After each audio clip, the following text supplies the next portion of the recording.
Dubai have always wanted to come, maybe for holiday, maybe for business. They are also excited. So it's not just Nigerians. Hey, EJ. So it's not just Nigerians in the UAE in general that are excited. But before, let me just douse that excitement a little bit. Like coming from a news background. So yes, we're caught up in the excitement. We are caught up in the fact that this should have been done by the past administration, but I'm not going to really focus on that. So let's not go there. So we're excited that this conversation has finally happened at that level. We're excited about what the Nigerian government has announced. But guess what? The UAE government has not announced anything about a visa ban and anything about Emirates and Etihad. I'm still checking all the platforms, and all they acknowledge is that this visit happened, talked about important stuff, which is cooperation, bilateral, but the specifics that we got from the Nigerian government, we're not getting from the UAE government. And I think, I'm not saying that that's not what happened, because I wasn't there, but it's a big question mark for me. And I think, that was also the same thing that happened initially when the whole, ban thing started. There was no official statement.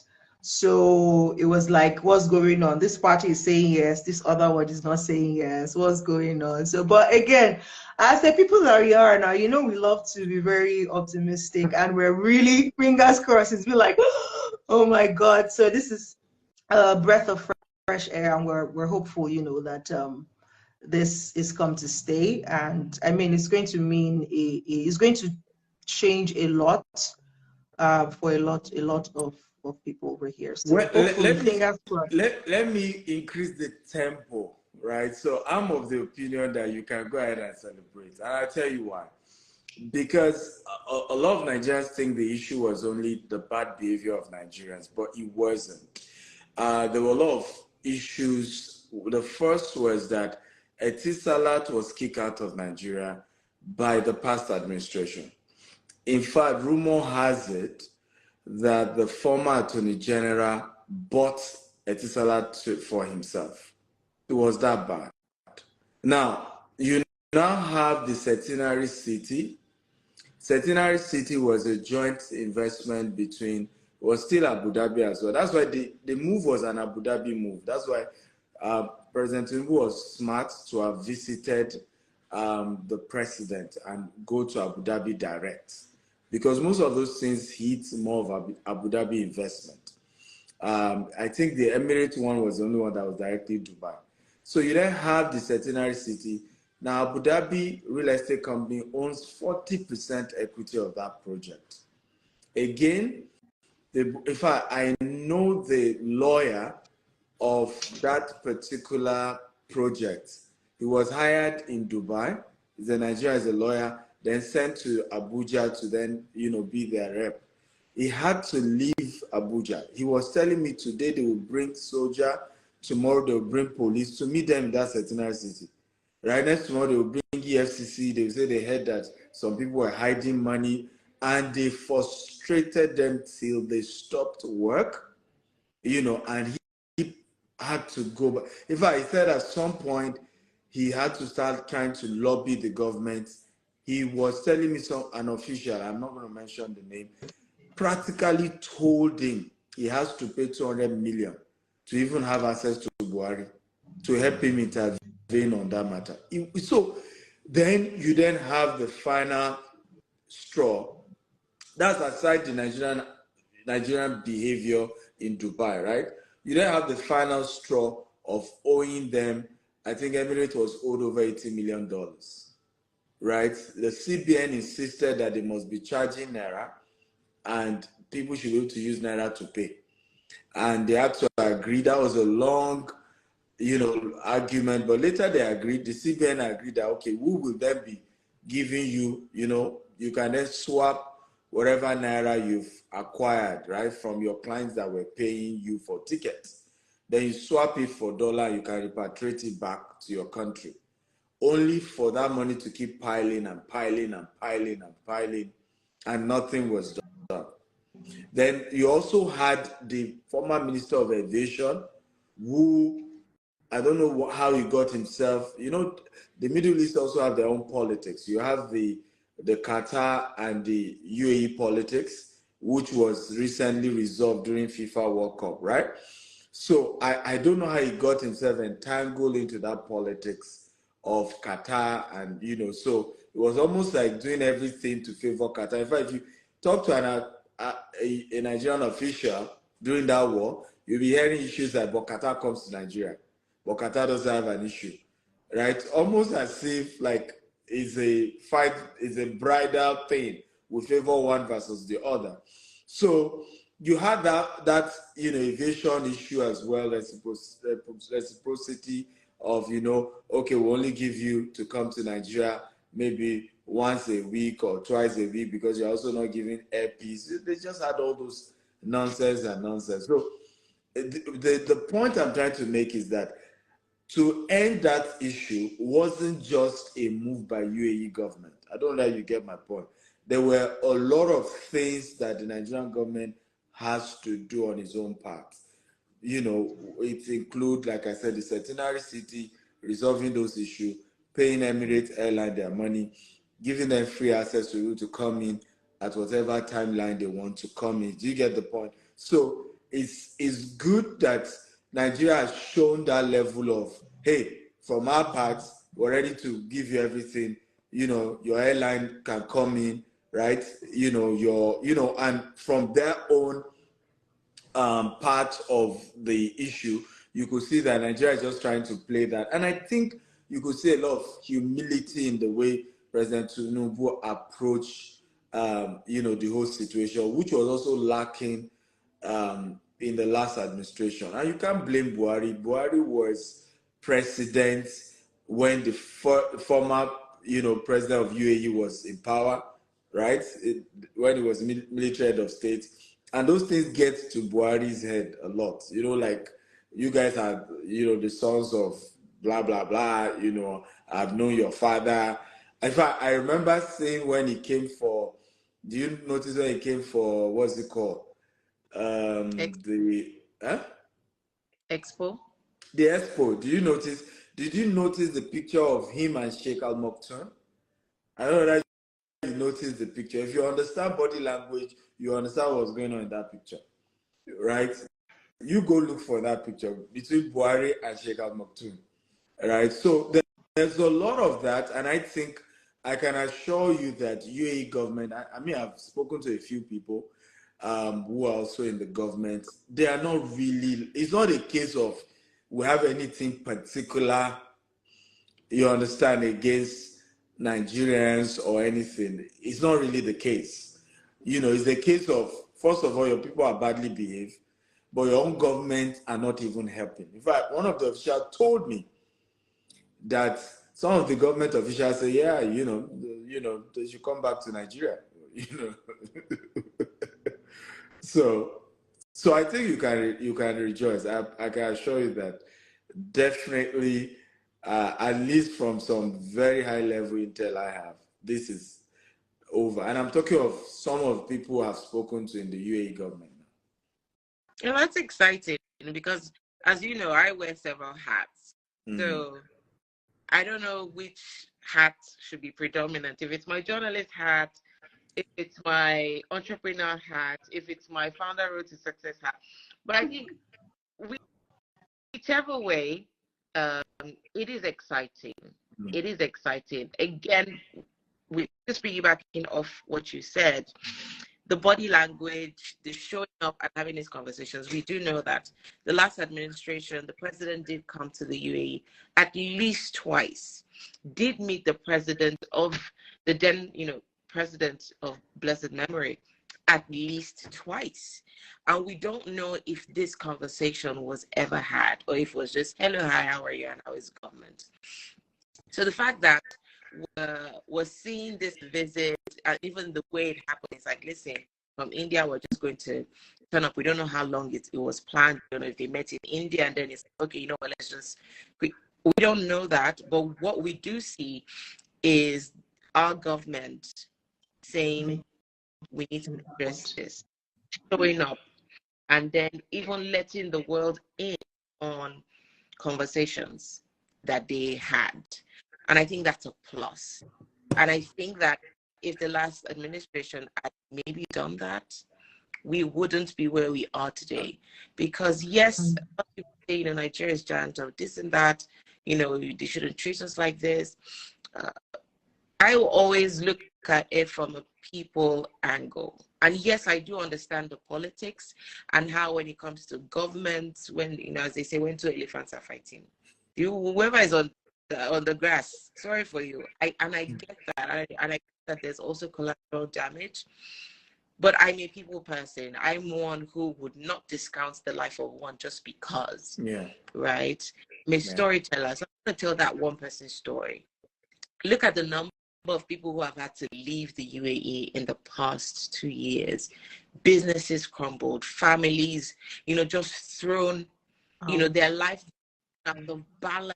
People who've got kids, people who've been working here for years, who've their lives, you know, like a place they visited, it was home.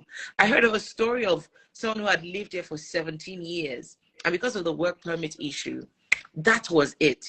And then you have your life sorted today, and then next thing your entire family is in chaos because everything you, even for me, I just came 4 years ago. If they say go back to Nigeria, like where have you got staff? Which house them to Nigeria?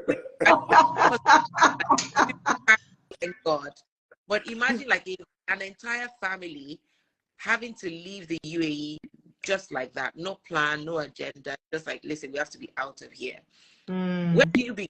Whose house do you want to go and stay in Nigeria? Like, which school did you plan for your kids? All your money that was probably stuck here or businesses. Like, you don't just copy and paste and put back in Nigeria to start your life. And we're not talking about 10, we're not talking 20, we're not talking 100. We're talking many, many lives and businesses that were affected. And I think it wasn't fair on these people. I mean, people that I also think it's a big lesson for us. You know, I don't know whether you are aware that I was recently made the president of Nigerians in the Middle East. And, you know, and for me, it's thank you. And for me, it's thank you very much. And for me, it speaks to the fact that we need to come together, right? Particularly the elites in any location, because you are the ones that can influence government, right? The professionals, the entrepreneurs, and not just that, work hard to make sure that we begin to help our people to do well. Because when you say, why were Nigerians in that position where crime increased, right? Most of those perpetrating those crimes don't have a job, or they don't have a good job, right? And so the earlier we begin to come together and empower ourselves and help, I mean, look at how Nigerians, even though you won't say it was a generation effort, right? Look at how Nigerians have, you know, put themselves together in America, right? You practically have majority of the doctors Nigerians, majority of the nurses Nigerians. We're just too important to be ignored. Even the tech guys, and I'm talking of good jobs now. They are not like your kind of security jobs like we're finding in Dubai, right? The same thing in the UK. Remove Nigerian engineers from the UK train station, it's going to collapse. A news just came out where the UK government just announced a pathway for 10 million Nigerians, you know, to be able to come to the UK. Yeah, because right now, all the sectors are on strike, right? Aviation, the rail system, and so on and so forth. People are asking for more money. The government seems not to be able to afford to increase those wages, right? many of the people, many of the jobs that were taken by EU guys, many of those EU guys have left because of the Brexit, right? So, UK right now is in big, big crisis. When I talk about labor crisis now, a big one. So, but it's also because a lot of Nigerians in those parts of the world are in the middle class and upper middle class. You get, of course, you still have the lower, but we're not. There are more in the middle and upper middle compared to what happened in Dubai, where you had so many who were security men, so many were Yahoo boys, and apparently it was when I visited Malaysia, Kuala Lumpur, that I realized that those guys who started cultism in Dubai were actually not from Dubai. So the cultism thing started in Malaysia, apparently. So the Malaysian government, the same thing you saw begin to happen to Dubai, had to ship most of those guys out of Malaysia. They began to send many of them out. So many of them had to find a way to come back. They couldn't go back to Nigeria, right? And so moving en masse to Dubai and then continue what they were doing in Malaysia. Right, so that was part of why, because if you notice, it was as if there was just a sudden rise. I don't know whether you noticed, sudden rise in Nigerians who were into cultism, and you just wonder, like, where did that come from? Previously, most Nigerians were either coming for holidays, they were professionals, right, who had decent jobs and all of that. Suddenly you were just hearing people were chasing themselves and all of that. And to show you that they were new people who didn't even understand UAE culture, you could see that even the approach, right, the approach was an approach of people who didn't understand that you can't even be videoing things, you can't, be so that was also a major. I didn't even know this part until I got to Malaysia, and the people there were giving me, breakdown. In fact, they were the one that confirmed that it was the same guys that actually moved to Dubai, that they knew them and they constitute a lot of problem for them in Malaysia as well, and things like that. So I think it's high time to collaborate, come together, begin to work our way, so that even when we have failed government, right, like the last one we had, we constitute a major voice that will be able to at least speak for ourselves and lobby, because that's really what, governance politics is about. You have to lobby. You have to have people who are respected in the system, who can go ahead and begin to lobby the system. And it also shows us, Mayowa, that we haven't really played our politics well in UAE. We didn't penetrate the UAE government. When I say okay, e.g., and let's give you an example. Let's assume Lebanese have an issue in Nigeria, right? You and I know one family in Nigeria that has the capacity to go straight to President Tinubu and protest. I don't know that you understand what I'm saying. Because, not just because they want to protest, but Eco Hotel is co-owned by Lagos State government, and them. Eco Atlantic, right, is co-owned by Lagos State government and them, and the federal government as well.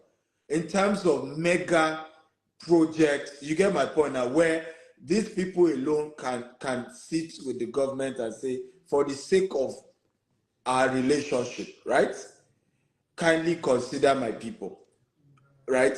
So those are areas also that we need to begin to look at. I can ask you, for example, how many Nigerians were eventually given citizenship in this last wave of that they started giving some people citizenship?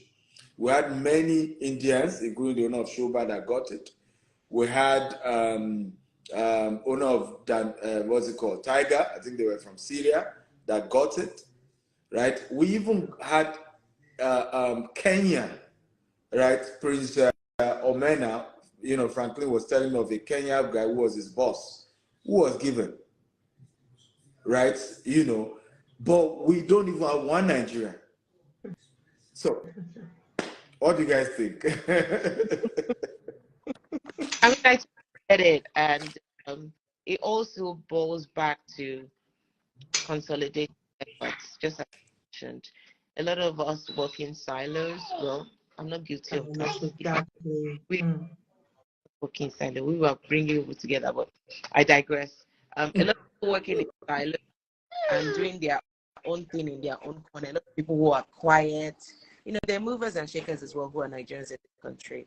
But many of them are just doing their own thing. And that's my baby trying to give me more light.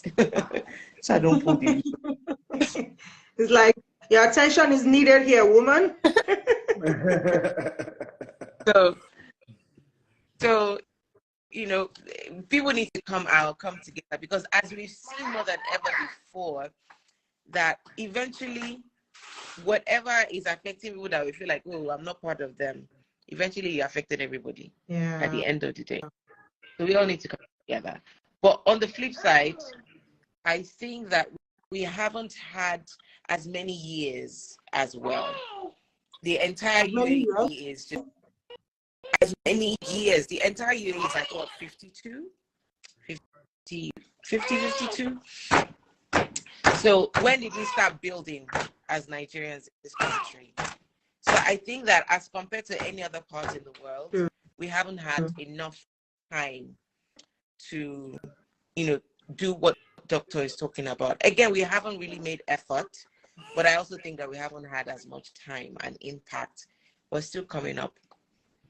Yeah, and like you correctly said about the silo thinging, people, you know, just working in silence. I think yes, we can do better at again, it's going to have to be a combination of things, or a collaborative effort, right?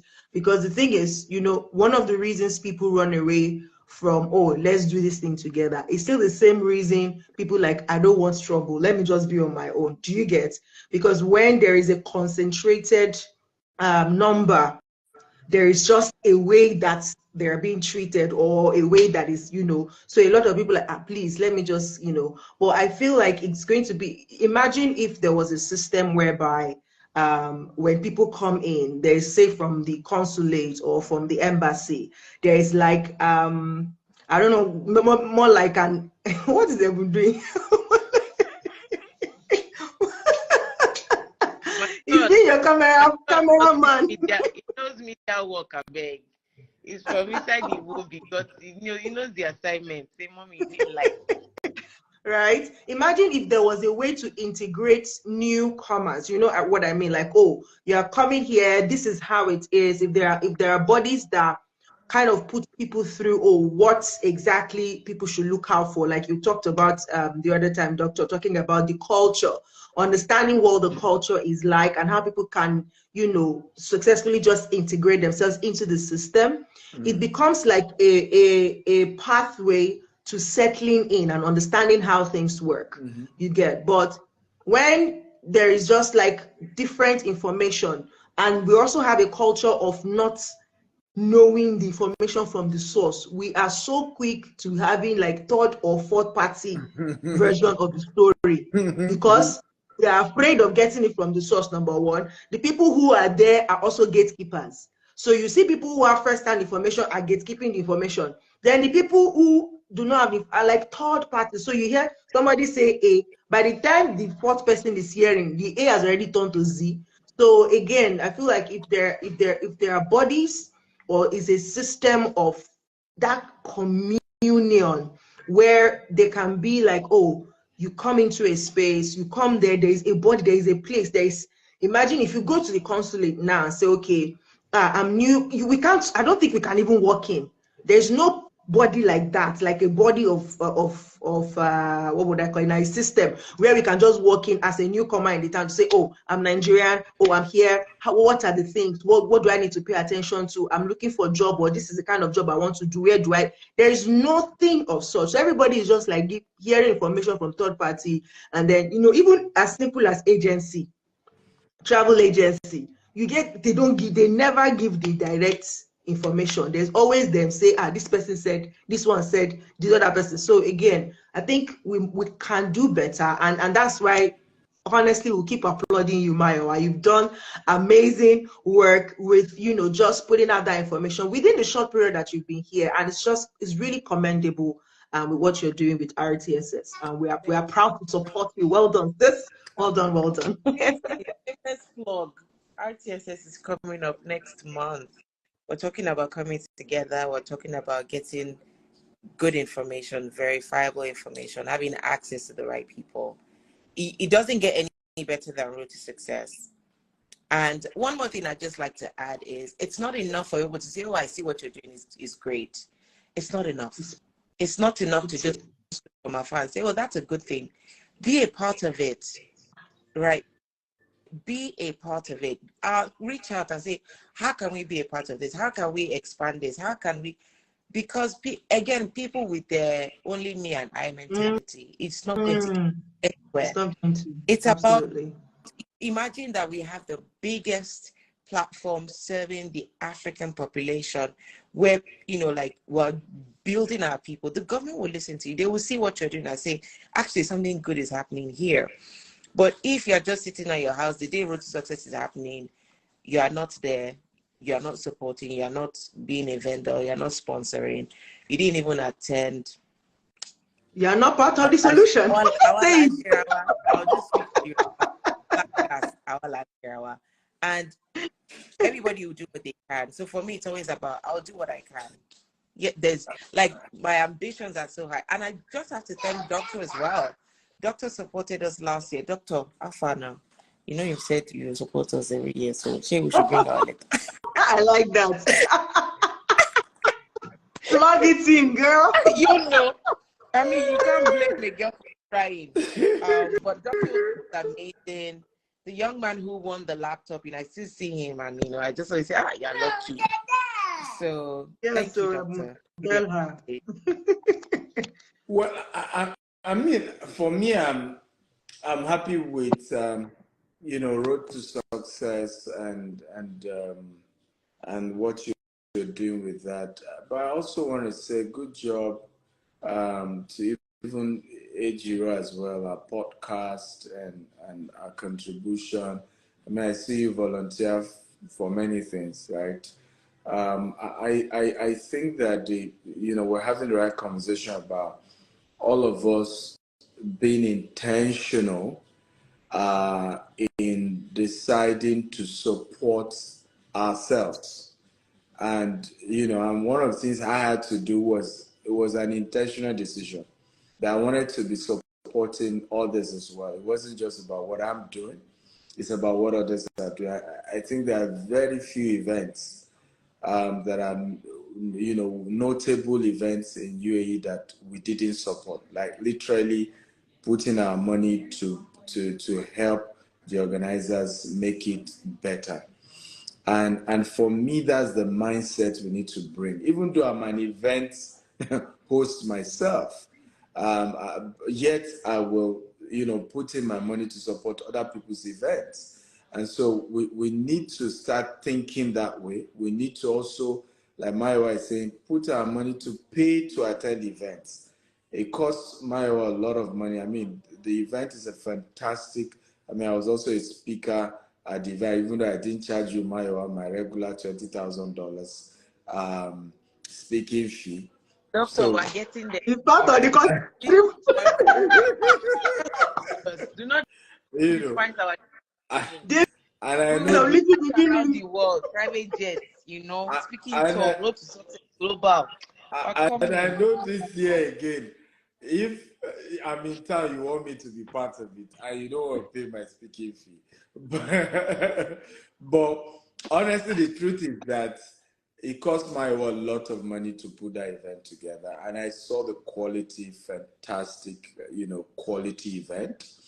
And we all have to be intentional about supporting each other, about coming together. One of the events that I also love that happened last year, or was it this year, was, Mrs. Ibuka Oshika's event. It made a statement. It was a bold statement. If I've told Mr. Oshika I'm sponsoring next year's event, I will gladly sponsor my full chest. because the event made a statement that, we are not just, riffraff. There are a lot of quality people amongst us, and we can organize ourselves properly. And for me, I think that the more we keep doing that, the bigger and better we'll get. One of the things I'm hoping, we're going to do something in November to officially launch the Nigerians in Middle East organization. And somebody says too early to talk about visa ban lift. Well, it was the Nigerian government that actually made the statement. So we're talking about what the president put out on his page, right? So this is not like, except you want us to say Nigerian president said, and that's what we're also being conscious of. And I think Mayowa also, emphasized that UAE government haven't reiterated it, but the president of Nigeria has, clearly said that. But let me see if I can bring up, I have Fubara. I think Fubara is the Stella Fubara is the what's it called? Mayowa, can you help me? Oh, Dubai tourism. yeah. Dubai tourism. Yes. Okay. Is it Dubai tourism? I know he's related to travels. Let me invite her. If she can join us, we'll appreciate this, her joining this conversation. So she can also add our own, touch to the conversation. Okay. But, was the one that says it's too early, yeah? Yeah, the one that says it's too early, to talk about it and all that. But yeah, so for me is that we all have to be intentional about how we represent ourselves and how we coordinate ourselves. And one of the things I'm hoping we're going to be using the Nigerians in Diaspora organization, Nigerians in the Middle East organization to do is to really, really put ourselves together, coordinate ourselves properly in a manner that we can be respected, right? In a manner that we can also hold even the embassy, accountable. Because one of the things I also notice is that your embassy isn't doing well. Now, who is going back home to report to the presidency, right? To the ministry. Literally, we can organize ourselves and practically go to the Ministry of Foreign Affairs, right? Who is speaking? Ejira, is it? Sorry about that. No, yeah, my work. Sorry, yeah. Okay, so we can practically organize ourselves and pay a visit to the Ministry of Foreign Affairs, right? And literally say, hey, this and this and this are it. No problem, Stella, that's fine. And say this and this and these are the things that we think, right, that we need to begin to see from our embassy. I'm happy that the new president has changed. They've changed all the consulars. I hope they get people who are hungry and ready to make changes, put them in those positions. But again, we need to start coordinating ourselves in such a way that we can practically, it's not just to go and protest at the embassy in UAE. We can practically go to the Ministry of Foreign Affairs in Nigeria, right? And say, look, these are the things we're expecting, right, from our consular. For example, how can people be coming to the UAE and the consulate does not even have data? How many people are coming? Who are they? What demography, right? What class of people are they? What are the key? I mean, when you Google, we have a new group CEO in our company, and he's a Pakistani, based in Dubai, and he visited our Nigerian operations for 4 weeks. Now, to come down to Nigeria was what? He kept Googling, traveling to Nigeria, and all he was saying was warning. U.S., consulate warning to Nigerians who want to come to Nigeria, how it's risky, it's dangerous, red zone, UK, only for him to come. And I remember we were touring some of our estates here in Nigeria. I said, okay, now I need to organize, let them kidnap you right now. And he busted into laughter. And he was like, but you guys need to protest the things that have been put online about Nigeria. Because the way it looks is as if anybody dare come to Nigeria, right, they are going to be immediately, kidnapped and things like that. So we have to come together, and I'm happy with some of what we are trying to do. And hey, hello, how you doing? Mayo, I don't know. Hello, everyone. Mayo, I don't know why you decided to have this kind of conversation today. It's not right.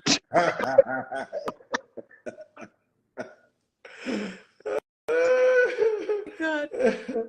We have to talk about these things, and I think it's important for everyone to have. Sweetheart, listen. It's really too early to talk about it. Let me tell you. All I can tell you is that it's too early to talk about it. But the president has spoken about it. So are you saying we cannot even talk about what our own president has said?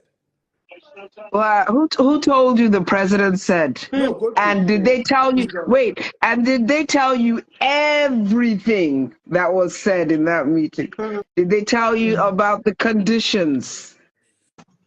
What the president, what the statement that came out from the Nigerian president was that, the ban is lifted, the flights, Emirates airline and is it which other airline?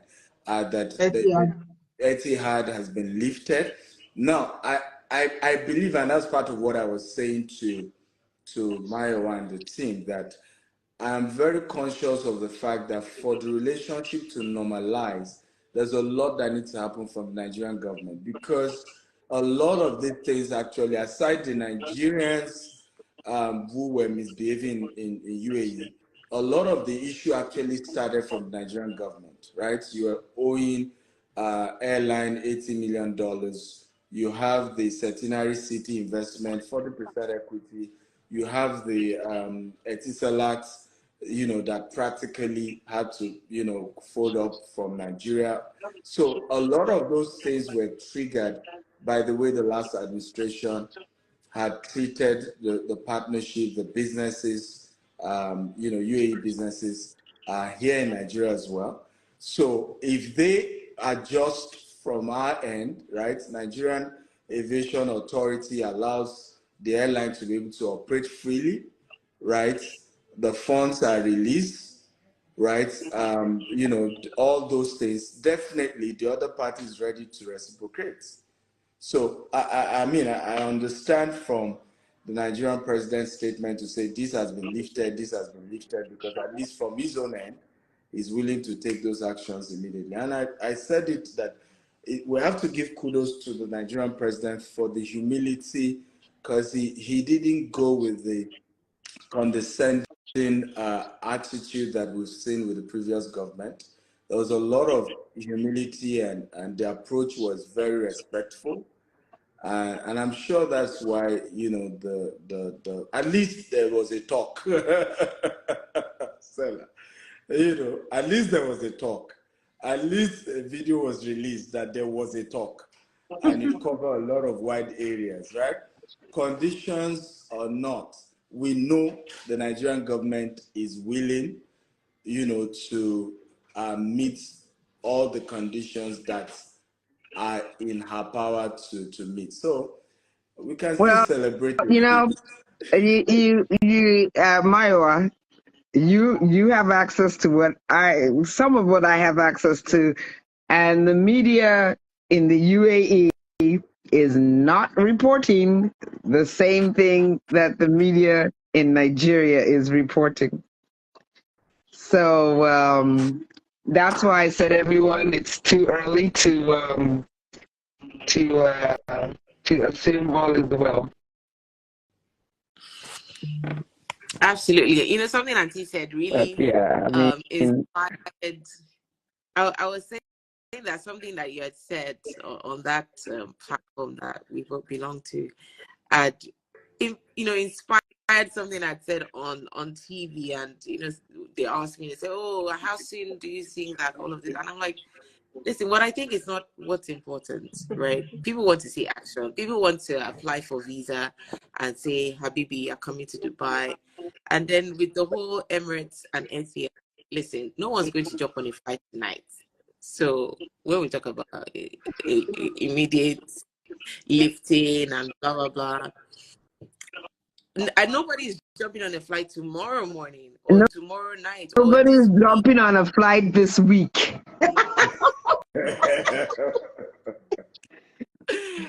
So, and if you ask me this question in a couple of days, I will tell you if anybody's jumping on a flight this month. I just hope they're going to jump on a flight in time for Road to Success, because that's the perfect. See, my cameraman is coming back. I hope. Now I'm so excited that Road to Success is actually late October and not yeah, so that whatever fingers crossed. I'm going to sleep like this tonight. No, but you know what, Maya, what you should aim for, and every other person who wants to contribute to society and to contribute to the growth of others, is you know that we facilitate Ibuku's conference here in Dubai every year. We started 2 years ago. We're about to do the third one. And it's because of what she represents, what she says, who she brings to the table. If you've attended Ibuku's conference in Dubai, you barely hear her speak. The entire 2-3 day conference, Ibuku might speak for a total of 30 minutes, and that's 10 minutes a day. But it's about who she brings to the table to enlighten us. And she does everything the right way. Integrity will take you a long way internationally. Without integrity, you can't have a good international voice. And she values her integrity above all else. And that's why people jump on a plane to attend her events. And speakers, there's no speaking fee. They come because they want to be part of what she's putting together for the next generation. And the more Nigerians we can get thinking that way, then the less likely a country will be to wake up and say, there's no visa. That's not the only challenge that the current generation, and by current generation I mean all of you that are below the age of 50, face in the world of our time has passed. But in the Nigerian context, in the Nigerian context, I think the integrity issue is a general thing. It's not even it's almost it's not just integrity to others, but what about integrity to yourself? I talk to young business people all the time. There's this thing people say, fake it till you make it. It's not a good strategy. It will only get you so far. When you're going, we have it in our heads that the quickest way or the only way or the best way to make it in lives is to be an entrepreneur. That might be fine and dandy. But before you become an entrepreneur, have you worked for someone else? Have you worked in a corporate setting or any kind of setting? You have got to learn from somebody. Messi did not become a superstar by playing by himself against a wall. He played against people that helped him get better. And he learned. You have got to learn from somebody. And it is a very costly process for you to want to only learn from your mistakes of ignorance. So all these business people out there, believe in yourself, absolutely. But believing in yourself also means that you eradicate self-deception. You're not the finest girl on earth. You're not the finest boy on earth. You're not the most brilliant. Always remember that there's one person, two person, three people more intelligent than you or finer than you are, and work with what you have. I don't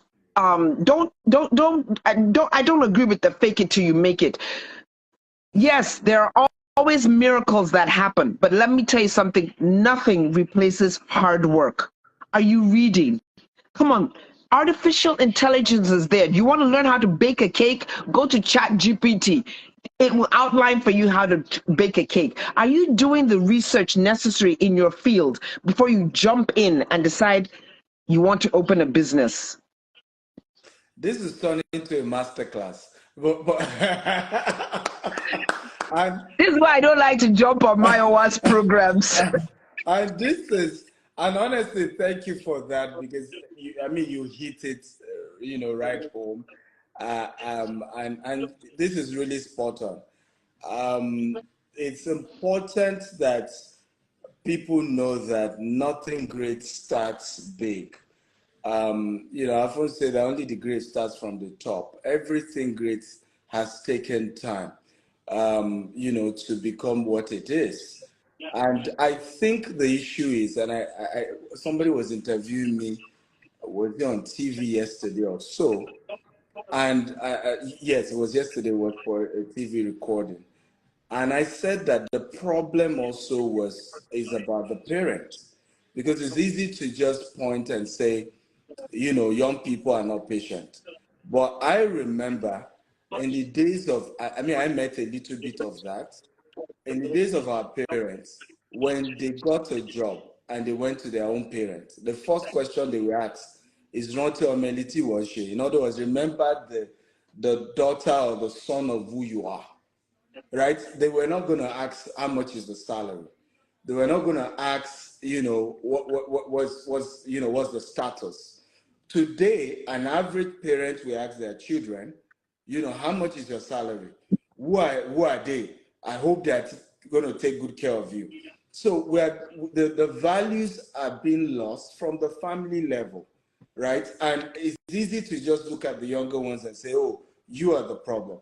But they are looking at those above, and they have their concerns. I had a gentleman who is a social media influencer, wanted to influence for our company, and he was billing something ridiculous. And I told him, I said, look, but I've used this other person. I've used Daily Mamadou. I brought Daily Mamadou. He came to Dubai, help us to influence the properties we sell in Dubai. He didn't charge me a ridiculous amount. And he went on to tell me how, I may be underrating him, but he has a large cluster of Yahoo boys, that. Okay, so let's talk about what you've just said now. And Mayowa knows this because she's in Dubai tourism, for lack of a better word. Yeah. You are worth whatever anybody is willing to pay for you. Your work is worth whatever anybody is willing to pay. When people put artwork up for auction in London, the value of the artwork is what someone is willing to pay for it. If nobody is willing to pay for it, guess what? The person who owns it doesn't sell it. Now, when it comes to how do you rate yourself? How do your parents, like you made a statement that, our parents are asking the wrong questions, like how much money are you making? It's not a bad question. Unfortunately, the reality in a lot of countries today is that you can't just follow your dreams outside of income. You have to be realistic and hope that you choose the right profession. And if you are passionate enough about that profession, you will make it work. My father used to tell us, there's nothing wrong with being a carpenter, but you better be the best damn carpenter there is so that you make enough money. If you do not have a passion for what you are doing, it will be a struggle and you will make mistakes that you could have avoided. And at the end of the day, when life is tough, economies change, what will keep you going in your entrepreneurship or your business is the passion that you have for it. How many times, every billionaire on this earth today, if they tell you how many times they have failed at a particular business, you'll be shocked. But what keeps them going is their passion. Our youth, our current business generation, they're in it for the hustle. And they might not even care about what it is that they're doing, which means anytime there's a small hiccup, they abandon it or they're making the wrong mistakes. So even when it comes, there's so much to learn from the UAE.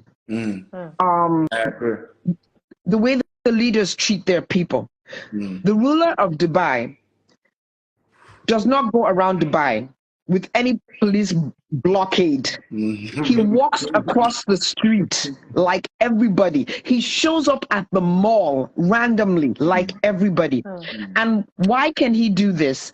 Because his people love him and he loves them. There's not a single policy that he puts in place that does not protect his people. And when other countries see the way their rulers are protecting them in the UAE, they have no choice but to do so. Are the rulers in African countries protecting their people? Are you, as a business person, are you protecting your employees? It can't always be about how much money are you making. Money is nice, I won't lie, but you have to have a platform from where to start first. I agree with you, and my own, argument is that it's both ways, right? If parents are insisting that their children should get the best job with the best pay, right? And almost we know how difficult it is for people to get good jobs right now. I mean, you're not the only one with masters now. Dangote did a vacancy for truck drivers at some point, and there were, hundreds of masters, and I think they had over 12 PhD ready to drive Dangote truck, right? So if a parent is saying, how much are they paying you? When you and I know that it's difficult to really get the best of jobs, even if you are coming even with foreign masters, then you are already, not managing the expectation of your children well. Now they're, if they don't get jobs that are paying them well, they have to fake it till they make it, so there's unnecessary pressure on people to just impress, to just do things that they really cannot afford. I was sharing with someone that... Yes, let's talk about what they cannot afford. The women who are on here listening, how much does that wig cost? Why are you wearing a wig when life is so hard? Maiwa, you know what I carry on my head. Maiwa, I was asking about your wig. How much does it cost? Wait, you know what? It's a rhetorical question. But ladies, you see a university student. She's begging you for money to help her get through, as she's holding an iPhone. Really?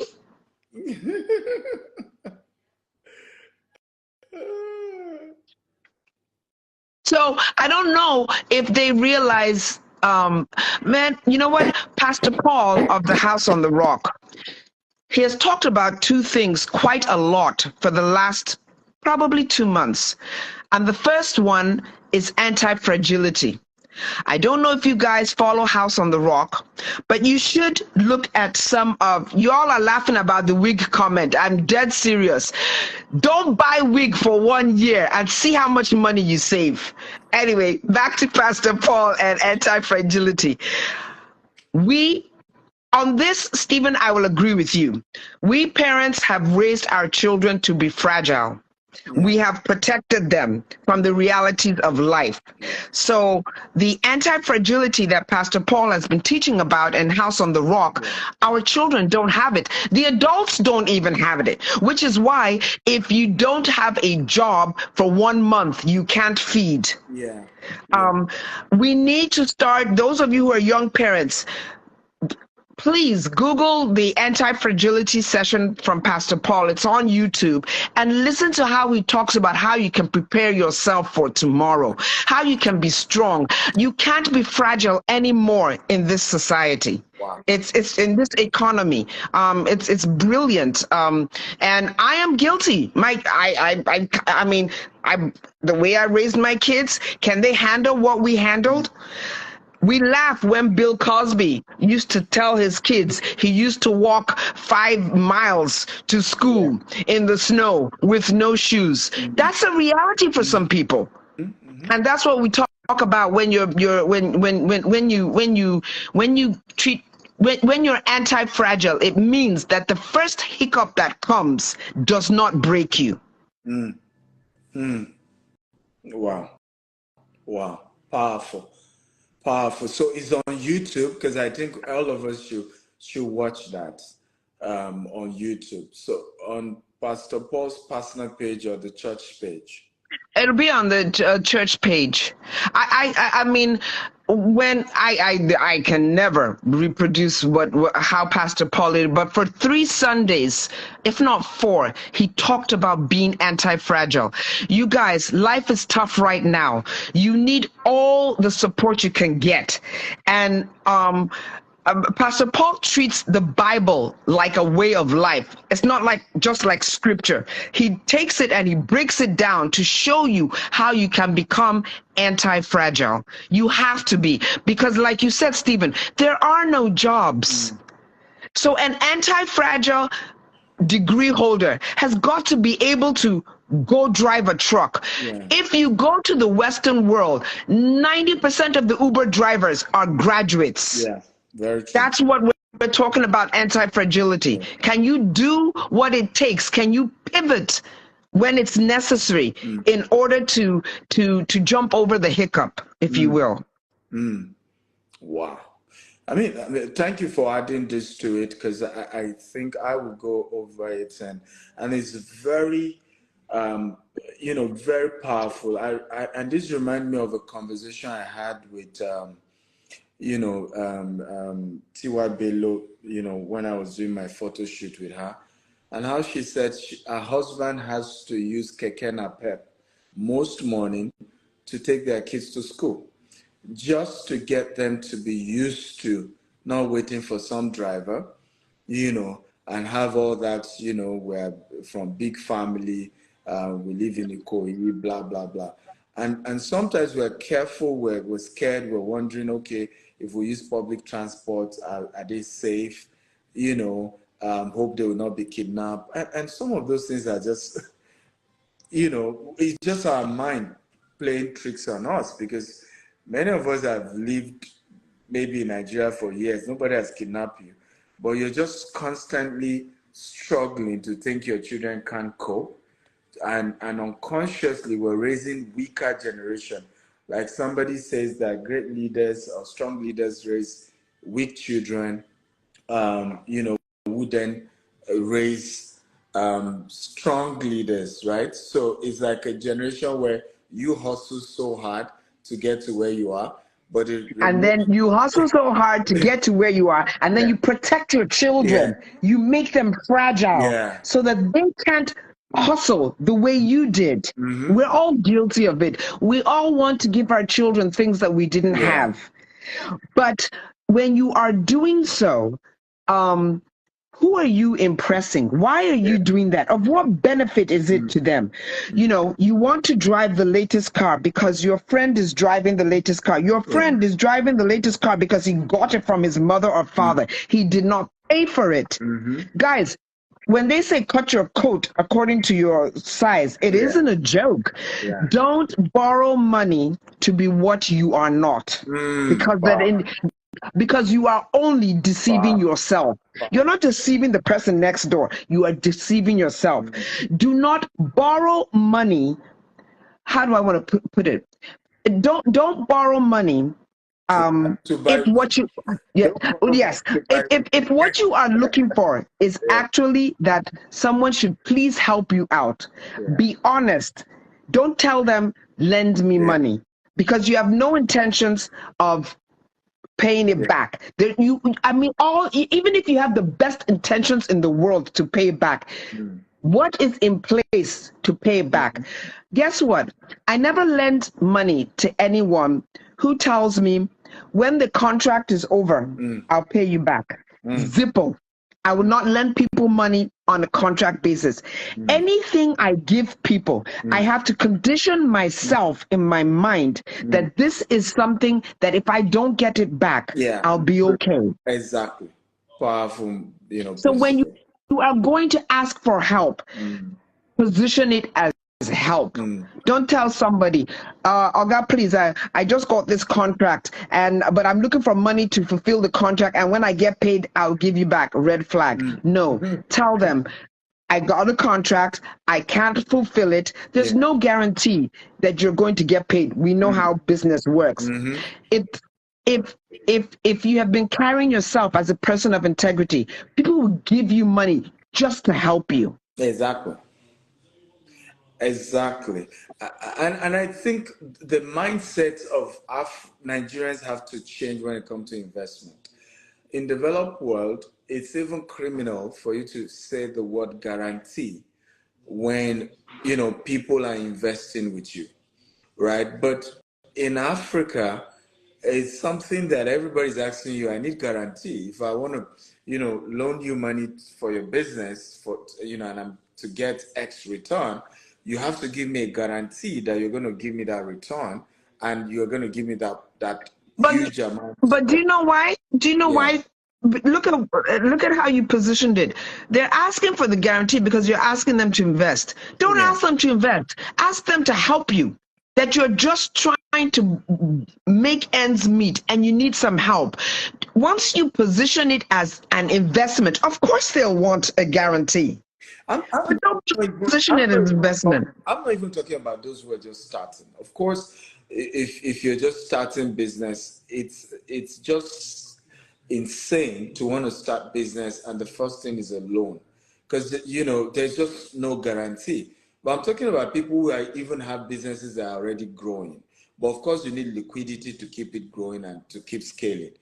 And you have situation. I dealt with a case with a gentleman who was promising people 4% every month, and whoop, in 3 years he's raised about 13 billion naira that people gave him. And now of course the whole thing has run into issues, and he was asking me for advice. And the question I asked him was, first of all, why will you be running business? I knew, okay, you have some of the business was in Dubai, food business, but majority was in Nigeria, and you're promising them a monthly return. The way business work, this month you make profits, maybe another 2 months, another the third month you're not making profit, maybe you have some downtime, then it goes up. So it's not constantly going up. But now you've guaranteed people, now every month you want to be giving them 4%. And if you're not careful, it turns to Ponzi. Initially, it wasn't meant to be a Ponzi scheme. You had a real business behind it.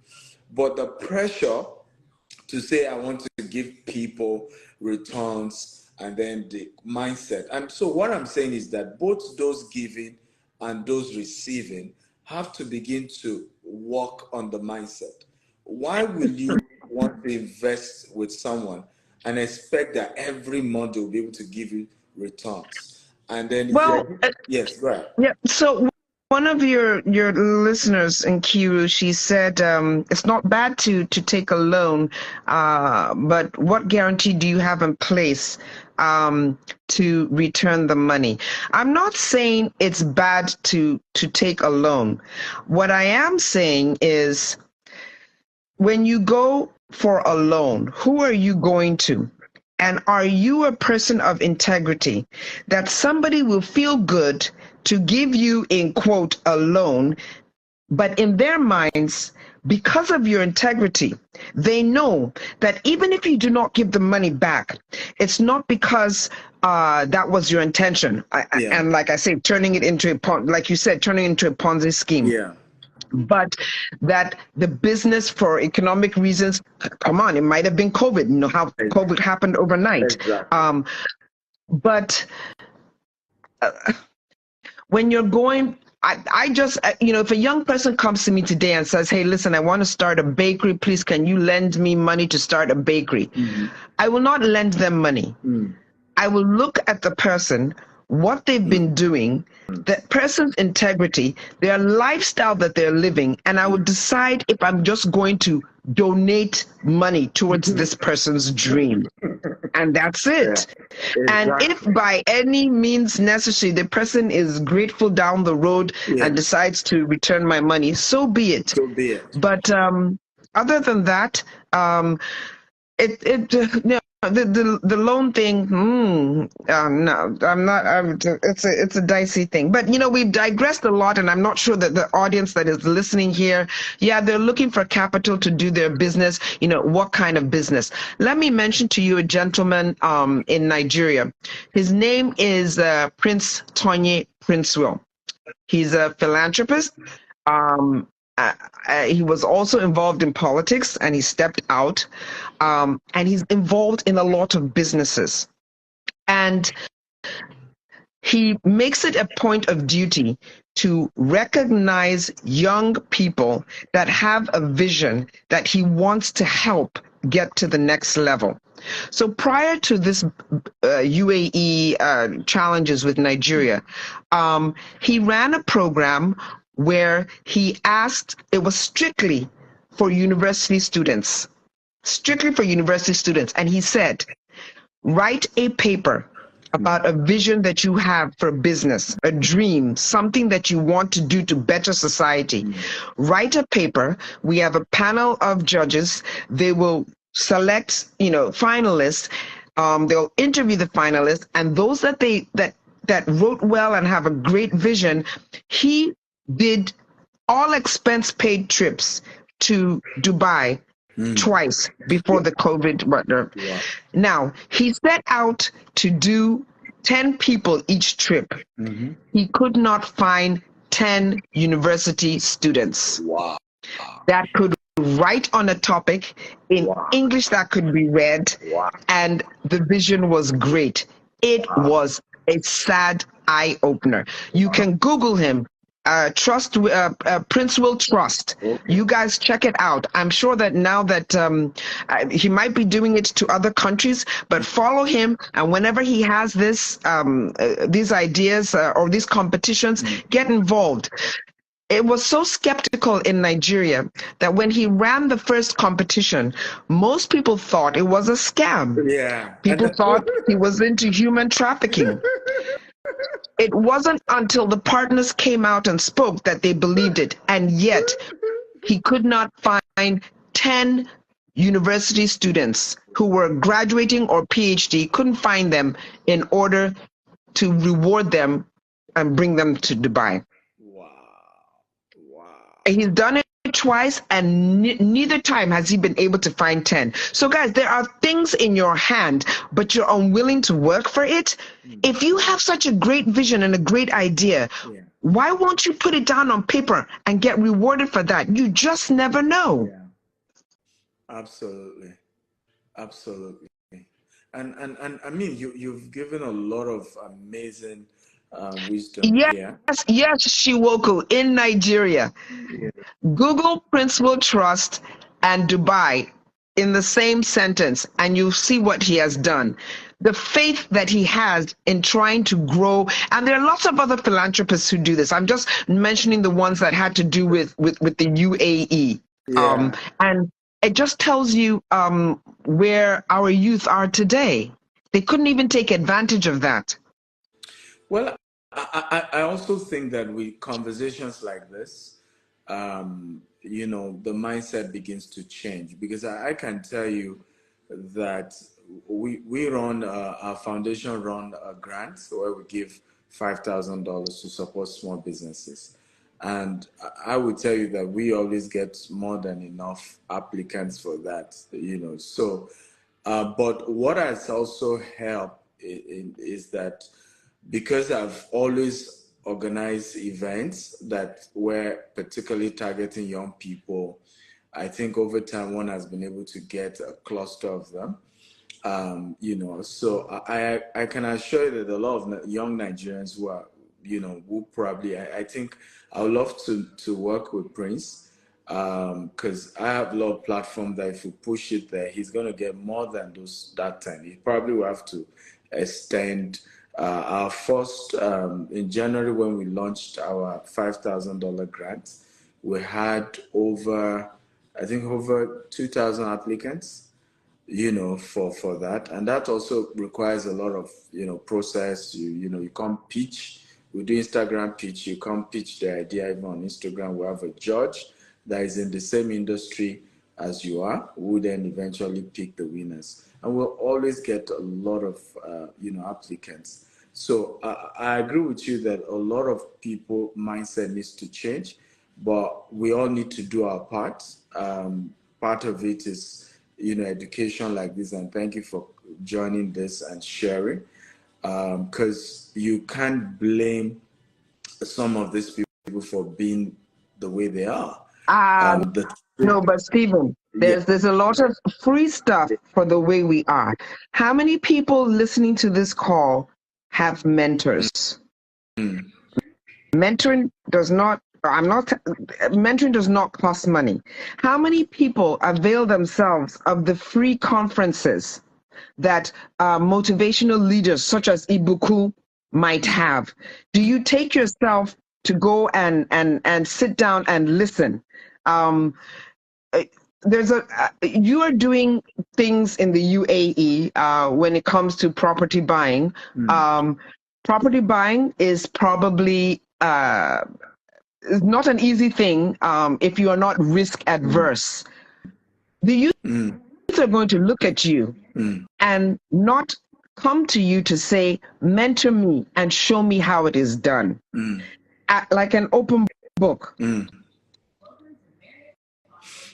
I agree with you absolutely that there are a lot of free resources. I have over 1,000 videos on YouTube, free videos on different things. And sometimes you wonder how many people actually go to YouTube to watch those free content, to be mentored. And so, but people watch football, people would rather watch fashion, people would rather... and people would rather watch Big Brother. Let's not even go there. That's another, I've been thinking of a way to create a business version of Big Brother, because I just don't understand why people would be in a place for 90 days and fight and talk rubbish, and then that's what everybody wants to watch. What's the value in it? Oftentimes, I've gotten our PR companies, asking us to come sponsor Big Brother. And I kept telling them, for whatever reason, I'm just not comfortable sponsoring a show where there is no substance. There's no substance to it. What is exactly... I understand that if I sponsor, we're going to make tons of money. Other real estate companies that did it, they killed it. But well, I would truly like those of you who are listening to tell me, and I'm not casting judgment. I truly would like to know, what is the appeal of watching Big Brother? Is it just for entertainment and you want to laugh and ease the brutality of today? Or is there something beneficial that you're getting from Big Brother that will help you in life, in relationships, in business, in your education, your academics? I'm truly baffled, very, very baffled. really baffled. In fact, I remember that there was one they did towards the last election. I was practically scared that young people were not going to vote because they were probably going to be busy watching Big Brother. That, is that addictive for young people? And yeah, can you guys type for us to understand what exactly is the value or the concept around Big Brother that's made it so much to watch? Somebody says, I think Anna Noble 790 says, just for entertainment. But it's not even comedy. I love comedy a lot. And if it were to be, something funny, you would have said, but it's not even a funny show. The snippets we see, somebody's fighting this person, somebody's, I don't know. Sheila Freak says, I believe Big Brother is a distraction to all. There is no value at all. I agree with you absolutely. Abdul says, I think those that watch it use the program to escape from Wahala. What Wahala actually had? No, they probably mean the wahala of life. When you've been in traffic for 5 hours, you get home and you really just, don't want to think about anything. So you go to something mindless. I understand that sentiment, Yeah. but at some point it wears thin. And how many of you have improved your business or your academics or something? By watching Big Brother Nigeria. And again, I'm not trying to slander them. It just, like I said, it just baffles me. It just. You're not the only one, though. It's something that sometimes is really shocking, and it tells you the way the world is moving. I think that there's just that addiction to senselessness, and being deep is no longer something good. Something has to be shallow and meaningless for it to make sense.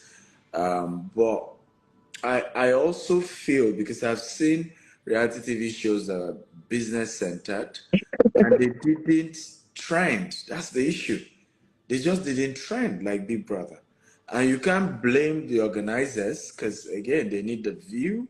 They've been able to see that. I mean, the view they get has attracted a lot of, sponsors, and there's so much money in the whole thing. Well. Let for those of you who are listening, Principles Trust is the philanthropic organization that rewards people's visions. So if you're listening and you've learned anything from these shows that go viral, which are pretty much reality shows such as Big Brother, and it has given you a vision for something that is going to improve your lot, please write that vision, send it to Principles Trust, and tell them you'd like sponsorship. Guys, you got to get something. You can learn from bad situations. Not just it's not just. Why do I feel this is sarcastic? No, no. I'm being really real. The essence of mistakes, or you watching someone's mistakes, is that you learn. If someone is doing something and it's not working, or someone is doing something and it's working, either way, you are learning something.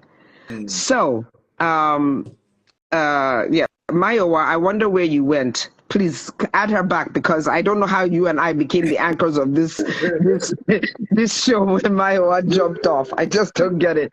And I only came on here to be here for 5 minutes. But you know what? Anything, I'm at the stage in my life now where giving back to the youth. And again, it's not just in monetary form. Yeah. The youth also wants to be heard, and they want to be listened to. And so, however I can afford to give back in my time, in my money, in my support, I do what I can. It's just one person, but if we can all do a little bit to give back, such as what Ibuku does, it will go a long way to help our youth. Is Maiwa trying to come back in? I think she is. I think she said she had an emergency. So I just hope all is well. Okay. But those of you who are listening, all hope is not lost. There are business people and elders out there who want to help you, but they can't find you. You need to be found. So you need to go to the right places and listen to the right people and show some depth to yourself so that someone will want to help you. Absolutely. And that's very true. I personally, I'm going to be back in Dubai in November. I look forward to us meeting and seeing how we could help Nigerians in Dubai. I was recently appointed the president of Nigerians in the Middle East, and I'm big about, seeing some concepts we can come up with that can help, Nigerians who are in, particularly Dubai and the Middle East, because the news is not that good, and I think we could come up with things that can engage them. Even I was trying to do something with Creative Zone. I don't know if you know Creative Zone. But when you say the Nigerians in, and I don't want to limit it to the UAE. Yeah. Nigerians everywhere in the world. Why is it that you are willing to be a pizza delivery person in London, but you won't be in Nigeria? You're willing to drive a taxi in Canada, but you won't do that in Nigeria. You're willing to do whatever it takes when you go to another country, but you won't do it in your home country. Well, I can answer that easily because I get the answer oftentimes when I ask people, Mrs. Ibuku Awoshika, right? There's that intentionality, to teach, to share, to write books around areas of success, and if we keep doing more of that, we will find more people, really. I do have to leave shortly, but I just want to harp on two things that you said. So, it is common knowledge and a common saying that if you want somebody not to know something, Nigeria, put it in a book. Yeah. Because we don't like to read. How many people who are listening right now read at least one self-help or intellectual book a year? I didn't say a month. I mean a year. Which book are you reading every year? Just make it here, guys. Just here a few tips, okay? None of us got to where we are today, by following others. Get a journal, okay? This is what your journal is for.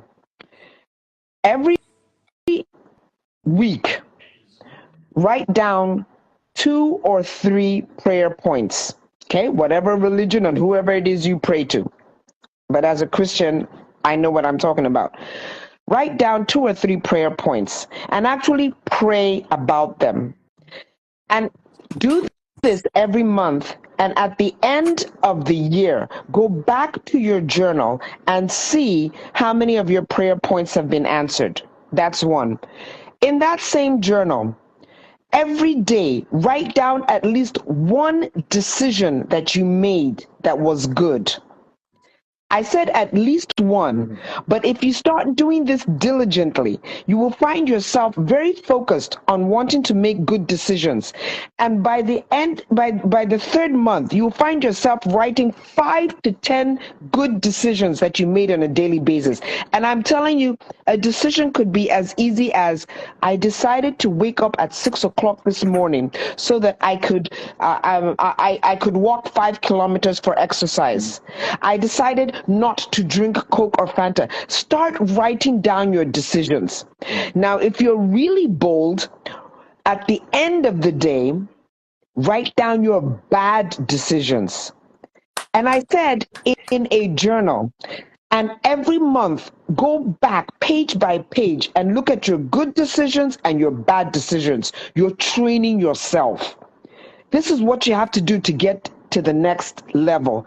You have to be disciplined. And think about this now. I've not told you to go to go start a business. You're checking yourself. Your prayer list will motivate you. Your good decisions and your bad decisions will guide you and will motivate you. If you just start doing these things, the other thing that you will learn because you are doing this is you will learn discipline. There is no, do you know one of the professions that is the most disciplined in this world? Athletes. there is no athlete who made it to the top who does not practice 6 to 7 hours a day. I kid you not. Go and ask Usain Bolt. Go and ask Coco. Go and ask any athlete how much they train. Are you in your business training like an athlete does? You just need to. You just need to. You can't get to the top if you are not practicing. And you practice making good decisions and learning from your bad decisions by writing them down. So if you do nothing today is Monday, September 11th, go get yourself a journal and start writing in it every day. Whoa. Wow. First of all, I want to ask, have you authored a book? No, and I'm too lazy and undisciplined to write for. But maybe one day. But I'd love to hear from many of you that are in this group. We're already in the 9th month or the 9th month, so you've only got like 3 months to go. Just do this for yourself for 3 months. If you can't do the prayer points because you're too scared, do the good decisions and the bad decisions and see what happens to change you in your life. And then whatever it is that you like to do, that you think is going to make you money and make you a career, if you are not doing it for at least 5 hours every day, then you're not serious. You are not serious. Ooh, that's a stinger. Wow. That's good. So everyone watching, I hope you've really learned so much, right? But here's the deal. I work with a lot of, top level people like yourself to author a book by just having 8 sessions of what we just did today. Stephen, leave this book matter. Move on to something else. We are doing this book because I've already seen chapter 1 already. We've just done chapter 1 of the book right away. I have transcribers. They're just going to transcribe it. They will edit it. They will send it to you to proofread and be sure you're okay with it. And your book is ready. I'm not kidding you because. But you know what I want? I want you to challenge your people. You own this live Instagram. Challenge your people. You know what? I'll even I'll throw a carrot out there. Stephen, at December 15th, I want to know how many people responded to you with a journal that they created after this session. And I promise I will do something for at least 3 people. Woo! Okay, good. I trust me, my people are going to work on that. So you guys should just send me a DM. My executive assistant will pick it up, and send you guys detail. Make sure you add your email and phone number. They will send it. All of you respond to what Stella has given you. They will send it to Stella, and she will pick her top 3. And you have a gift for her. And yes, and trust me, the gift will, but I will give you guys a hint. Let me tell you something. If you wait to December and think that you're going to go write 50 pages of decisions, good or bad, trust me, anybody who reads it will see that there's no progression of growth in what you are writing, which is why you have to do it every day. If you skip a day, don't go back and try. Like if you don't write on Monday, don't write 2 days worth tomorrow. It doesn't work that way. You have to write 1 page per day. Face it, 1 per day. Trust me, if you wait and you think you're going to fool us and write 20 pages at the end of the month, we will notice the crap because there's no progression of intelligence. Absolutely. Wow. Absolutely. That's amazing. That is amazing. Absolutely. So, guys, do we have a deal? If we have a deal, just type "we have a deal." I want to see how many of you are committing to this.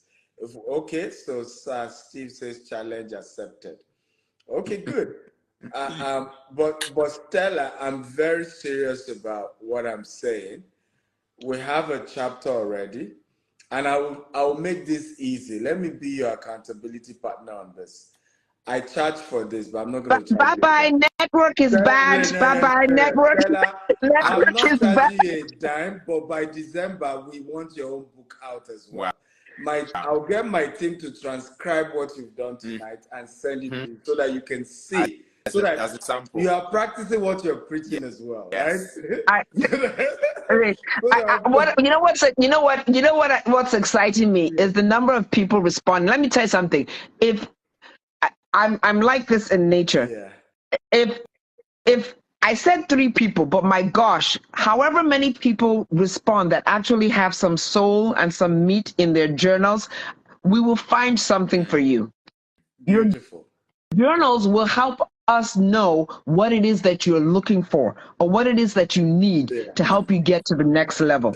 Some of you might not be money. It might be a job. And by reading your journal, we've seen you're the right person for this job. Guys, let me tell you something. Most jobs that people get are not because the job was advertised. Even if the job is advertised, the people who are hiring already have people in mind. Yeah. And they're just giving people on the street, perchance, maybe some shining diamond will come. But most jobs you get are because of networking and relationships. In my career, in the last 20 years, all my jobs are based on relationship. Someone saw me somewhere and liked what they saw. So what I'm telling you now is take your journal seriously, because we might see something in your journal that will help us point you in the right direction. Yeah. That's so true. So powerful. This is amazing. Wow, beautiful. Amazing. So earlier somebody was asking a question about, can you transfer your real estate property to your children in UAE? The answer is yes and no. So there are certain places that are freehold and there are certain places that are leasehold. So if you buy, and yes, we intentionally focus more on freehold properties where you can transfer it to the next generation. So yes, you can buy properties in Dubai where you can transfer to the next generation, and it's not just it's not leasehold. So but you must make sure you're working with the right people so that you don't go and buy leasehold property where there's a tenure to it, and so you are not able to transfer it to the next generation. Okay. I have Action Jackson here. Thank you for joining and helping us to wrap up. I just have you say a few words and we'll wrap up for the day. Well, I just love what Madame has just shared. You've just sort of blown up the end of my year. Thank you so much, because it wasn't just journaling on your good decision. I think journaling on the bad decisions so that you can avoid those bad decisions, because sometimes we have amnesia when it comes to bad decisions. Yeah. So if you've got that journal to say, I'm not repeating that again, it will really help. But my quote to sort of share with everybody is this: you don't have to be great to get started, but you have to get started to be great. Come on. Absolutely. Come on. Absolutely. So get started today by writing down your good decision and your bad decision. And by December 15th, you'd be amazed just from reflecting to see how, wow. Because I've got a journal of the first day I started my business, day one of my business, what I wrote. Wow. And I reflect on it. I said, wow, this is so amazing. So, yeah. This was how many years ago? This was 26 years ago. 26 years ago. That's amazing. Wow. That's amazing. I have a friend who every day, I wish God would bless me with dreams, but he dreams every night, and when he wakes up from bed, the first thing he does is write down his dream. Half of them are meaningless dreams, but there's always that one dream that motivates him. This is why you write your decisions, your good and your bad. Unfortunately, today I had cause to tell a young lady that pretty much I was tired of hearing from her, because the things that she is complaining to me about today, she has been complaining about them since 2018. Wow. The same wrong decisions every time since 2018. Now, if she had been writing these things down and going to reflect on her journal, she would not make that mistake over, because you can only write the same mistake over and over again 30 times before you yourself, you will start to wonder whether you are an Oludo. Yo. So, That is so true. So yeah, thank you so much for that. It's amazing. Please, everyone, get writing, get writing, get writing. It's the best advice you get. You become your own coach when you write down those mistakes. Exactly. So you won't have to spend 6 figures, 5 figures, wasting your money for people who be charging you for coaching. Exactly. And oh wow. The other thing is that when you cannot write down your thoughts, good or bad, how then are you going to communicate your thoughts, good or bad, to someone who you want to invest in your business? You can't even tell yourself, but you want to tell me? No, go write it down first. Yeah, come on. I don't take phone calls, and people wonder why. I said, if you check my WhatsApp, I have one profile message and it says, please don't call, make it textable. And if it is not textable, then you don't need to tell me. If you can't write down your thoughts, you cannot communicate to any investor, bank, or anybody what you need. And trust me, when you start to write it down, it black and white, it starts to take vision, and you yourself will see your mistakes. So start writing. Wow. Noble says, Madam, we need your book. I said it. You know, let me block this Anya Noble right now. Hold on, let me block him. You know what? I'm gonna send you a DM. Send me your number. We're gonna take this up. December 15th, right, ladies and gentlemen. Stella's blockbuster, New York best-selling, Amazon best-selling book is ready. Let's go. There's no getting away. Again, no. Your real name cannot be Action Jackson. What is your real name? That's the day. But honestly, the book can go where you can't be. Honestly. Well, I believe so much in Nigerians and the Nigerian youth. We are maybe I'm bragging, but Nigerians are so bloody smart. Yes. And we need to show the rest of the world. Yes. And guys, start doing for yourselves. Nobody's going to do for you. Aren't you tired of being banned from every country? Come on now, take control. Yeah, very true. Oh, wow, this is really amazing. By the way, Action Jackson surname is Ogunyemi, but I saw Nancy. Your wife is here. Yes, she is. Hey, how you doing? Thank you for joining. So his surname is Ogunyemi, but he's been bearing Action Jackson for years now. That's been his stage name. He's been doing public. Well, good. He's going to be one of those reading the journals. Why not? No, because he might find something he wants from somebody in the journal. I mean, yeah. You've actually birthed something different. I think it was the bit where you talked about journaling your bad decisions, because oftentimes we find ourselves going around the same mountain, but because we didn't document, we didn't realize. So that there was something to be said there. Because even when my wife and I wear each other's journal, because we're always talking, and sometimes she says, babe, we've talked about this before. Why are we not doing anything about it? Yeah. And I think there is something to be said about it. But yeah, I'm looking forward to the book launch on December 15th. Come on. The book launch. Journal your way to greatness. So it's going to happen. So good that you guys can't see my face right now, because don't worry, by fire by force, we'll make it happen. Exactly. All right. It was nice talking to you guys. I look forward to reading these journals. I will bring in other, philanthropists to I mean, again, if we read the journals and your journal, if I think your journal will make sense to Ibuku, I'll share it with her and watch what she'll do for you. If it will make sense to Princewell, if it will make sense to Lumelu or Tedala, we have access to all these people. They're just looking for some gems. And when we find those gems in your journals, we will do the needful. Yeah, very true. Let's make it happen. And by the way, some of you are wondering who Stella is. She works with the Dubai tourism, right? And she's the top level.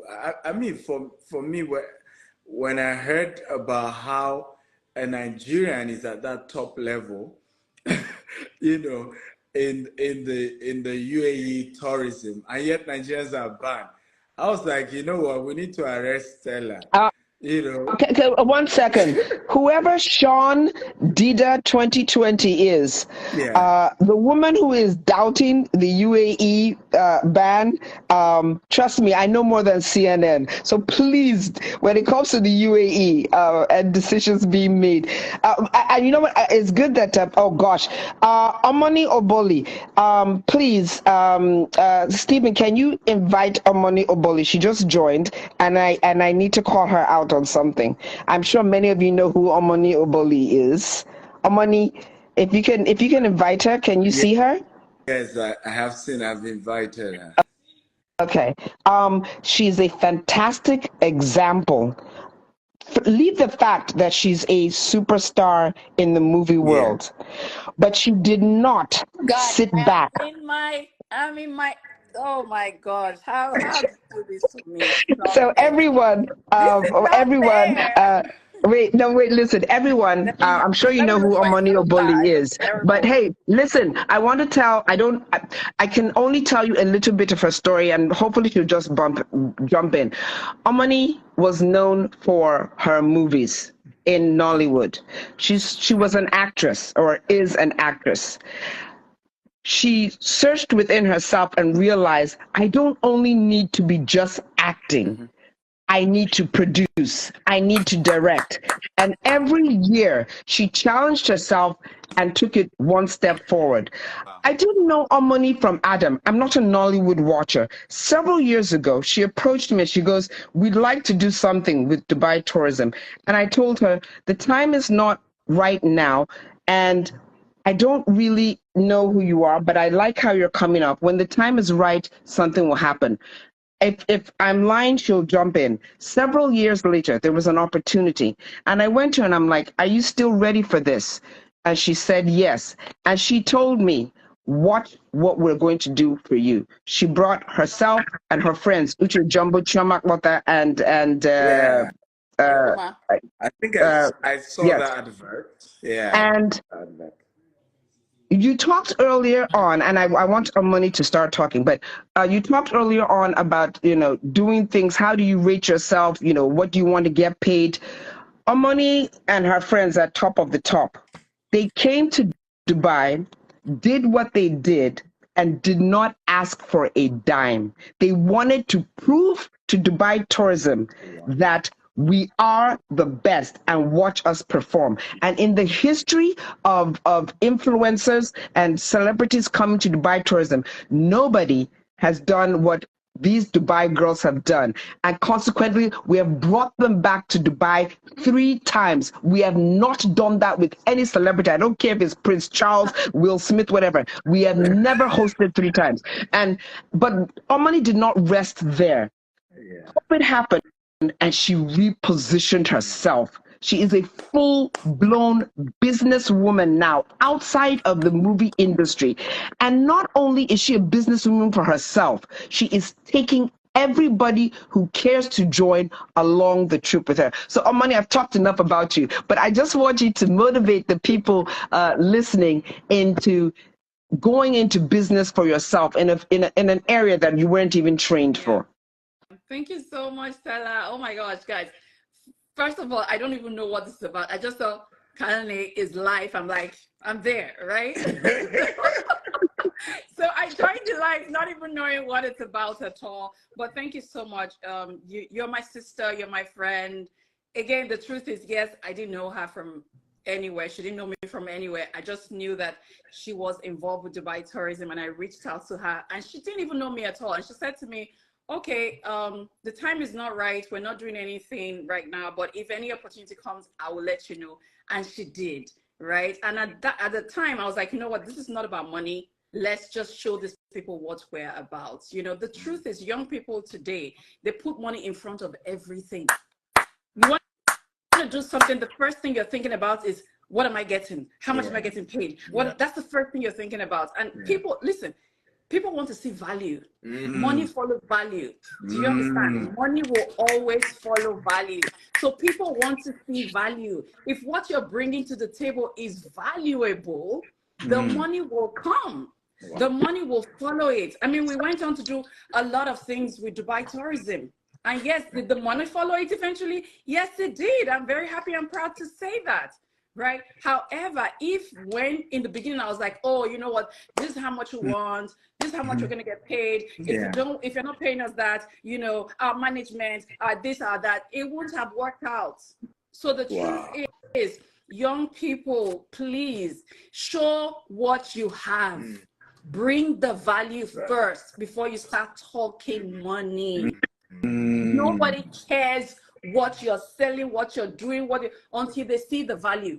If what you bring to the table is not valuable to you, it doesn't matter how much you're saying. I don't even want to hear you, right? I don't even want to listen to you. So the truth really is that there's so much we can all do.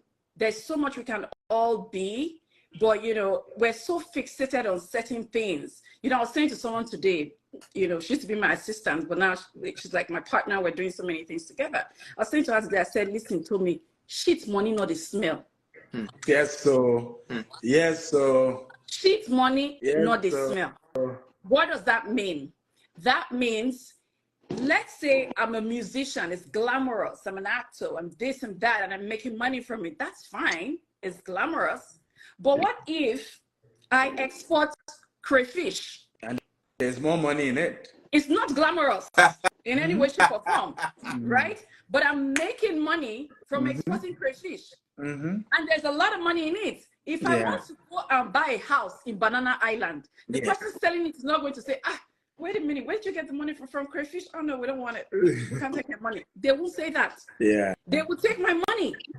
Because guess what? She's money, not the smell. Exactly. As long as what you are finding to do is legit, is ethical, is moral, listen, go for it. It doesn't always have to be the beautiful, glamorous stuff.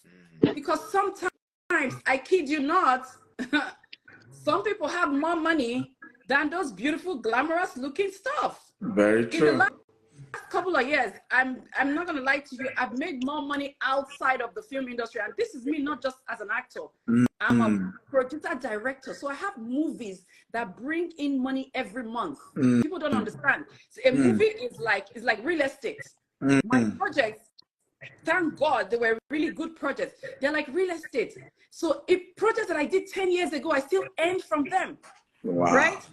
But guess what? I have made a lot more money doing other stuff outside of the industry that people are looking at as not glamorous. And people are saying, now, wow, hey. So this big time celebrated actress, producer, director with all her movies on Netflix and this and that. She's not selling tea, perfume, all that. You know, at the end of the day, nobody's feeding you. That's what you've got to realize. Nobody's feeding you, because if you go to these same people to cry that, oh, I need money to pay my children's school fees, or I need money for mortgage, or I need money for rent, or whatever, you probably see it in the news the next day. Yes. Right? Yes. So because you know that nobody is feeding you, don't listen. Shame will keep you poor. Yeah, come on. Keep you poor. Come on. Right? So because you're looking at other people with all the glamorous stuff that they're doing and everything, you're like, hey, I can't, you know, so how am I not going to come out and say this is what I'm doing? I love that saying, shame will keep you poor. Yeah. That's powerful. So at the end of the day, the truth is, find something to do. Find something to do that is ethical, that is moral, right? That is legal, that will put food on your table. Yes. Don't look at anybody and think, oh, what? Listen, I have billionaire friends, but I carry my markets for my head. Look, I carry my markets for my head, because at the end of the day, are they feeding me? No, they're not. So if you're my friend and you're embarrassed that, oh, she's selling this or she's selling that, you're not my friend. As a matter of fact, you're supposed to even be proud of me. And guess what? A lot of my friends that have a lot of money, they're proud of what I'm doing. Exactly. Look at Stella. I mean, I came on. Did we plan this? We didn't. Look at all the things that she said. I mean, this is a woman who's got it going on. Please, guys, don't get it twisted. She's got it going on. She's a big deal, right? So if somebody wants to be embarrassed or ashamed of their friends, maybe she would be embarrassed or ashamed of me that, oh, you know, after all the accolades and everything you have, this is what you're doing. But she's not. She's celebrating me. So guys, the people who are going to be embarrassed or ashamed that you're doing something that is not glamorous, listen, they're not your friends. They're not worth your it. friends. Come on. Yeah, they're not worth it. And another thing that Omoni has, I was going to mention it, it wasn't the right time. Not if you look at women who are making it or women at the top, they have something called a tribe. Yeah. Omoni has a tribe. It's not an ethnical tribe. Your tribe are the people that carry you when you are low, that give you support when you need it. People that you can be real with. You don't have to be ashamed. And you can, Omani has had a tribe for as long. Hey, are there squabbles in the tribe? There will always be. But at the end of the day, she has a tribe. If you don't have a tribe, and I'm not talking about, you know, there are different kinds of tribe. You might have tribe people that you went to school with, tribe from church, but who's your business tribe? Who is your tribe? Omani has a powerful tribe. Absolutely. Amazing.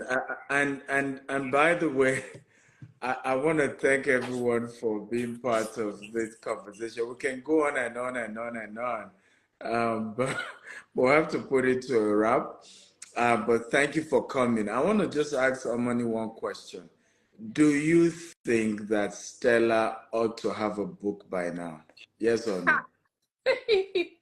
Omani, before you answer, think well, oh. Yes or no?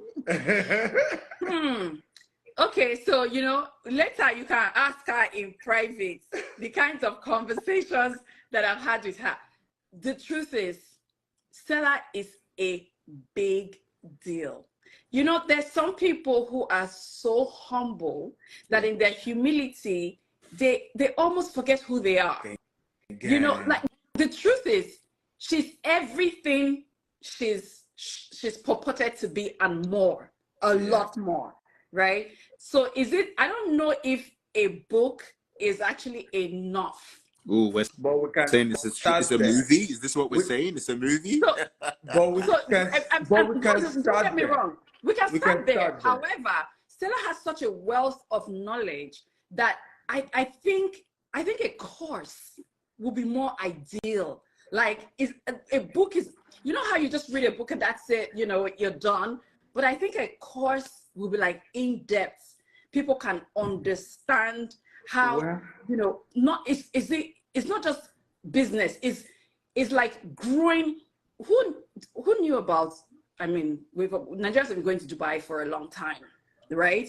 But one person came into Dubai tourism for Africa, and it became such a big deal. One woman, like, there's so much I know inside something that I know that if I say it, maybe it don't go too good. So let me not talk too much. I would say thank you for adding to it, because now we're going to do a book. Now we're going to do a course, an e-course, like Stella whatever.com, and people can go subscribe to our course and our masterclass. Absolutely. And we'll put a deadline of December 15. We'll need you to give her a moral support so that she can work towards it and be one of our accountability partners. Let's do it. Omoni today accounts for me. Just last week, Omoni sent me a message. Basically, and this is how you prop up other people. You need propping up. Let me tell you another thing. When you want something, Whatever it is that you want, give it to someone else and watch what comes to you. If you want money, are you giving other people money? If you want knowledge, are you being knowledgeable to others? If you want food, do you give other people food? Omani is doing her business, taking care of herself, and she's out there sending me messages that whatever I need from her in any way, however she can help me, I should always let her know. Why is she, so this is what you do. You can't get what you don't give. You're sitting there waiting for a loan. When the beggars you see on the street, how many times do you stop in a month to give somebody 10 naira? Very true. Very, very true. Powerful.